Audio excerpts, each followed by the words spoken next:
Okay, we covered a lot of ground, and just a reminder of our tuning. We'll doing just the first part of William Tell before the coda.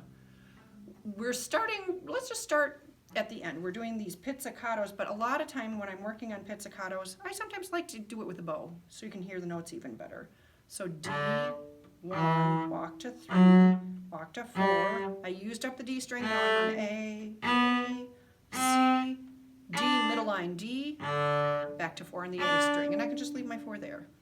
So remember that moonwalking thing? Walk to 3, walk to 4, walk to A, 1, 2, 4, D, 4, and 1, and 2, and again. D, 1, 3, 4, A, 1, 2, 4. Now that's practicing nice smooth strokes. Now I can just and 1 and 2 and D. By using tiny bows, it almost just speeds it up, but it's kind of nice to practice it smooth. And then I just use these 3 fingers into my hand, and I got that kind of L. They go, never mind. So you're not, you're doing great. So here I got my thumb back here, and go. D, 1, 3, 4, A, 1, 4, D, 4, and 1, and 2, and go. And then this is where you go back to measure 17. That piano, so we're playing softly. Let's pretend we're at the beginning of measure 9. We're going to skip the beginning for now. This is the part where I went, oh gosh, this line is so easy. This is where you get confident, but you have your wiggle fingers ready to go. 1 and 3 is big. 2 and 4 on the A string will be your pattern, 1, 2, 4. 1, 3 is big on the D string, and then you add your 4, and you kind of roll through. Well, my fingers can do that. I'm ready to go. Okay, but they just hover at measure 9, but look at them ready to wiggle. All right. D, D, D, D, D, D. Oh, it's that almost like drum rhythm. 1,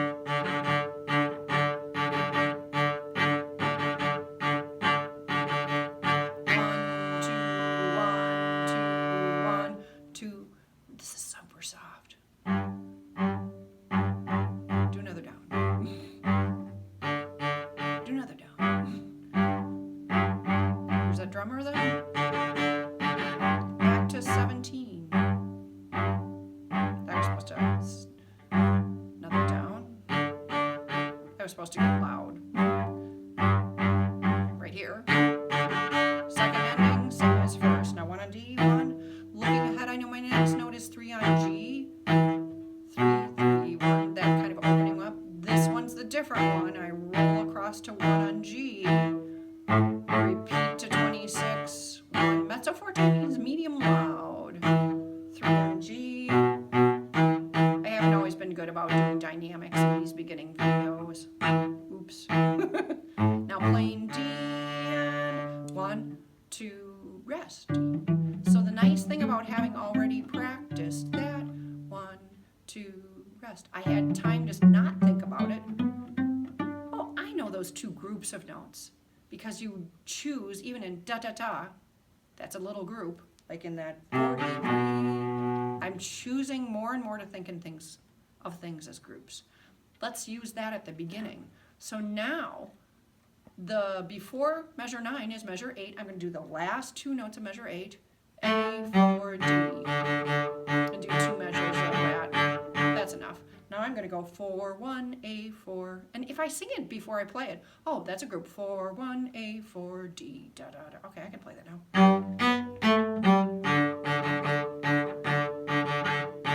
And eventually you don't have to think the finger numbers anymore. You just do it.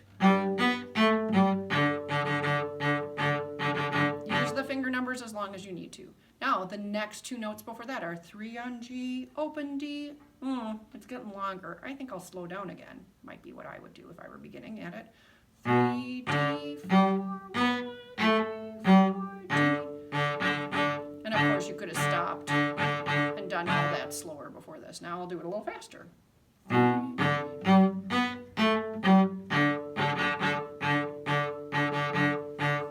Cool.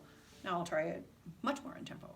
3, D, 4, 1, A, 4, dee, da, da, da. See, I just thought it. Now can I follow my thinking?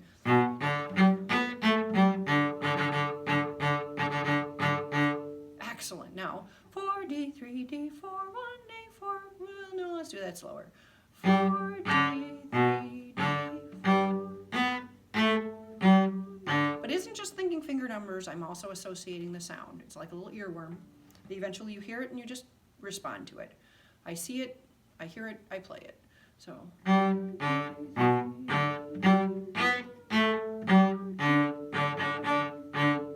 Cool. Now I just get a little ta-da-da. It's like a little bit of that drum pattern on into that 4.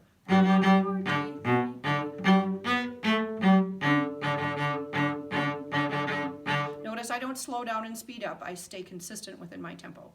So now, from the beginning, I'll do it once pretty slowly, all the way through. 4, another down. Da, da, da. You could do a little circle or not. 4, 2, 3, 4.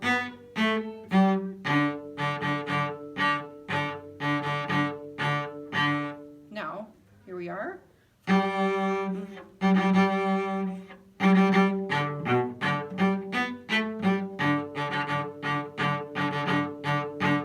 Might go faster, but that's a good place to start. 2, 1, 2, measure 15, 2.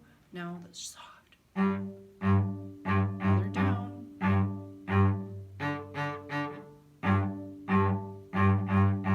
Down. That should be a group from where it gets loud. Remember, second ending is just like the first. Loud. 1 on D. Knowing ahead of 3 on G. Knowing ahead of time is good. Now this is the 1 on G line. Oh yeah. And I repeat back to 26. I can think 3 on G. Kinda think what the other parts might be. 1 on G and 1, 2, 1. So the advantage of starting later. And then it goes back to the